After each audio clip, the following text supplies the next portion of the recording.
Hey campers, George here. It's that time of the year, time to get everything sorted out, to go fishing. It's springtime, allegedly. I just looked at the weather report on my phone, and we got 5 to 8 inches coming up in a couple of days. Spring started yesterday. Welcome to Minnesota. So anyway, the plan right now for me is to get all my fly fishing stuff sorted out and ready, cleaned up, and ready for my first opportunity to get out there and go fishing. When that'll be, who knows, hopefully soon. So you can see here, I have my fly reels are soaking right now, and I have all my stuff. I have my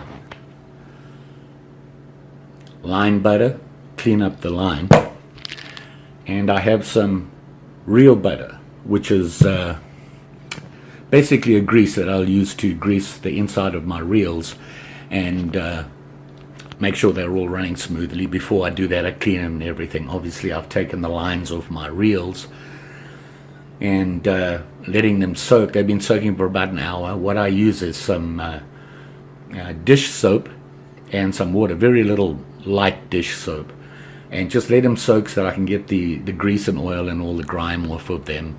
You know, they've been sitting for a couple of months now, been waiting for me, and ready to clean them up and get them ready. I do want to talk about something though, and the reason I do this now is I learned the hard way. Here I have a really nice Galvan reel, one of the very first reels I bought, that top quality. Unfortunately, when I was in San Diego, I did a lot of surf fishing in the surf, and I was always pretty good about cleaning them afterwards, washing them off, getting the salt water off and that sort of thing. And for one day, one reason, I didn't do it, and I paid dearly for it. This was about a $600 reel. I can't get the spool off now. It's jammed in there. I contacted Galvan and asked them if they could do something about it. And unfortunately, it's a fairly old model, and they said they have limited parts, and then taking them apart, they can't guarantee that it won't break or something, and they won't be able to fix it. So I decided I'll just keep it, and I still use it.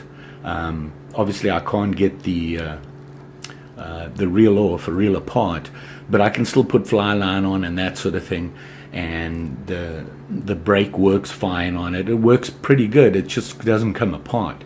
So I keep it, and I use it on my 5-weight. This is actually a shooting head line I have on here. I don't use it that often now that I'm in Minnesota, but when I was in San Diego, that's what I used in the surf. So, lesson learned. Hence, I am now cleaning my stuff and getting everything ready, and I do that on a fairly regular basis, and you should as well. So when the fish call, I can just grab my stuff and go.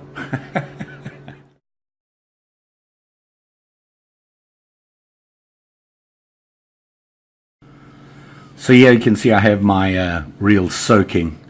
They've been soaking for about an hour. I just take them apart, let them wash them out a little bit. The places I'm going to want to clean are in here. Just get the old grease out and put some new grease back in. And same thing on this side, just get the grease off and clean them up. Like I said, I don't get too fancy. I keep it pretty simple. Just going to get all the grease off. Same thing on, this is my Galvan that I got as a bargain. Nice reels, like I said.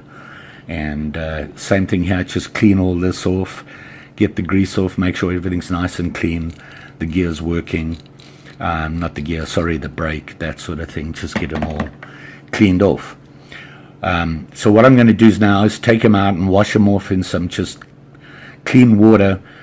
Okay, so I've got my Galvan reel here. It's, you know, I dried it off, I washed it off with just some clean water and got most of the grease off. Now, there's still some on here, so I'm going to just wipe it off a little bit, get it all cleaned off. You can see there, all the old grease that was on there. And then I just go through and wipe everything down. So there you can see the, see if we can get it, I'm really struggling to focus right now. It's nice and clean, it's clean running, you can see the bearings on there spin really well. And they're nice and good. And then of course my brake, I want to make sure that that's, all the water is out of there. And I can adjust it and test the tension on it. So now on the other side, on the actual spool, I'm just going to make sure I have all my goop out of there. Wipe it down. You can use, I like to use an earbud. Just when you do that, you just be careful not to leave any of the cotton from the end of this. It's not going to affect the reel, but you don't want to leave anything behind. So you can see there some of the grease came off. So I have some real butter on my finger here. I'm just going to put a little bit on the on another new Q-tip earbud. You don't need a lot, you just need enough to lubricate. And I'm just going to put it on the bearing here, on the outside of the bearing, around there. Just put a little bit of grease on. Now you got to be careful not to get it inside and on your brake, or else you're going to have a problem. Your brake won't work very well. So I'm just going to put a little bit of grease on there. Put a little bit on. Spread it around a little bit. And I put it on the inside here, and just on the edges. Give it a little bit of lubrication. I do this on a fairly regular basis, so I don't want to put a lot on every time I do it. I just put enough on, and just enough to keep it lubricated and running nicely. So there, I've got some on. I'm just going to put it back together again here, and hopefully it'll work. And make sure I have a nice smooth action going here. So it's nice and quiet, and I can make sure my tension works. Yeah, it works. You can feel it there. And adjust, get really tight on it. Yeah, and loosen it off. Make sure it's a linear release on it, so that you don't, it doesn't stick or anything. And there you go. All ready. Just got to get the line on it, and we'll be catching fish soon. Very nice reel. I love these reels, and they've worked well for me over the years. So now I'll do that on all my other reels, and then I'm going to clean my rods, just wipe them down. I'll show you that really quickly right now. Here we have my Sage. It's a 9-foot at 2-piece. It's the DS2 from Sage. It's a graphite 2 number 5 line, and it's about 3.5 ounces. By far the best rod I have, and I've had it for about 20 years now, and it's done well by me. So got to keep it maintained and all cleaned up. So let's do that right now. What I'm going to do is just get some a damp cloth, and just give it a quick wipe down. You should look at your rod, check it out, make sure none of this stuff is coming undone there by the eyes, the wrap around the eyes and that. Make sure that's all good. I'll wipe my eyes down, make sure there's no goop in them, and just give them a little wipe down and clean up. This one's pretty dirty. I haven't cleaned it in a while. So, and I would go through the whole rod like this, just wiping it down and getting the stuff off. And you can see there's a little bit of dirt on there, so we'll wipe them down. And that's it. That's basically it. All the way down on both of them. I'll do that on all my rods, and that'll be the maintenance for the rods. You want to just check things like your joins, Make sure they're not falling apart, fraying or anything like that. That would not be good. You need to get that fixed. And because you don't want to, what starts to happen is they start to come apart when you can't. The other things you should look at is here, make sure your threads are clean where you're tightening down for your reel, and make sure there's nothing in the way there, that they move smoothly, that this is still good, not falling apart or anything like that. The cork on mine, the handle, is still in pretty good condition considering how long I've used this. And I have used this rod in the surf and places like that, but I've always made a point of cleaning it up, so when I'm done. So that you don't forget to do that. Cleaning my line. I have an old leader on here. It's a tapered leader. This line I use on my 3-weight. Hopefully we can see this. And that is, let me see if I can get it on there. Don't know if you can see that. But this line that I bought actually has a loop on it. So I don't need to tie a nail knot or anything to get a leader on there. I can just put a loop on the leader if it doesn't have it.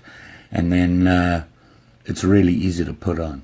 I'm going to take this old tapered leader off. And basically what I'm going to do is just run it through here, put it all in here.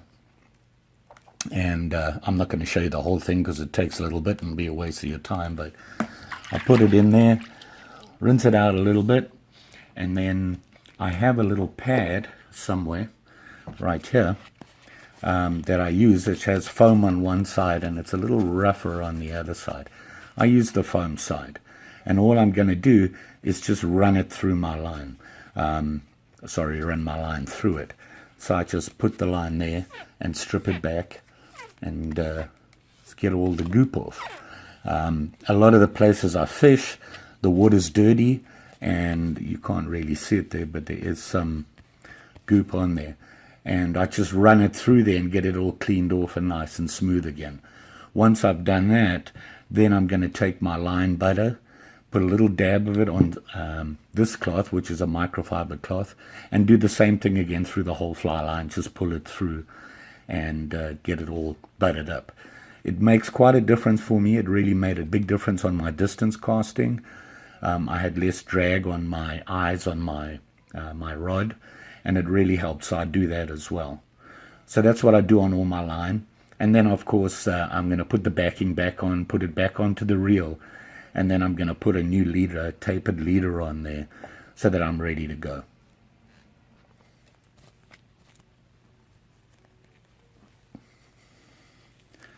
And here you can see the stuff that came off the line. I tend to do that when I get home anyway. After I know I've been in really bad water, I will just get a cloth, wet it, and run my line through it, and it makes a big difference.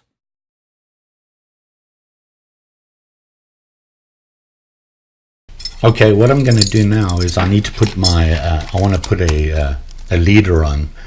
This is a tapered nylon leader.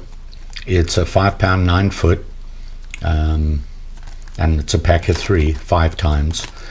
And I want to put one onto my, now that I got my fly line onto my reel, I want to put the leader on.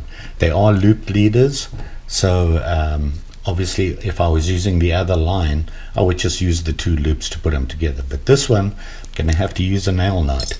And this is now my favorite tool. And this I'm going to use to tie the nail knot. Hopefully, while I hold my breath, you can watch me tie it. So the first thing I'm going to do here is just get rid of that loop. And then I'm going to use this, and I want to pull out a little bit extra here because this is going to be forming the nail knot. So I'll just hold that there, and then I go 1, whoops, 1, 2, 3, 4, 5, 6, pass it through underneath, pull it back, take my fly line, put that through there, hold it there as well, and then slowly pull my tapered leader. You can see the spring part of it there, and trying to keep it neat. Sometimes I succeed, sometimes not so much, but in the end I have a nail knot, the way to do it. But it's the way that succeeds for me. I struggle with this knot, and that's why I bought that tire. So there you go. That ain't coming apart for nothing. And then I just need to trim it off. So nimble fingers that I have. Do the same on this side with the fly line. And there we go. George's nail knot. It's not perfect, but they work. I need to trim that line a little bit more. And it's not pretty, but it works for me. And it's nice and strong. And now I have my 5X tippet, and we're all good, ready to go. Reels cleaned, line has been cleaned, new leader on, put it in this little bag. Let me get that quickly, and we're good to go. So let's just get the line on there.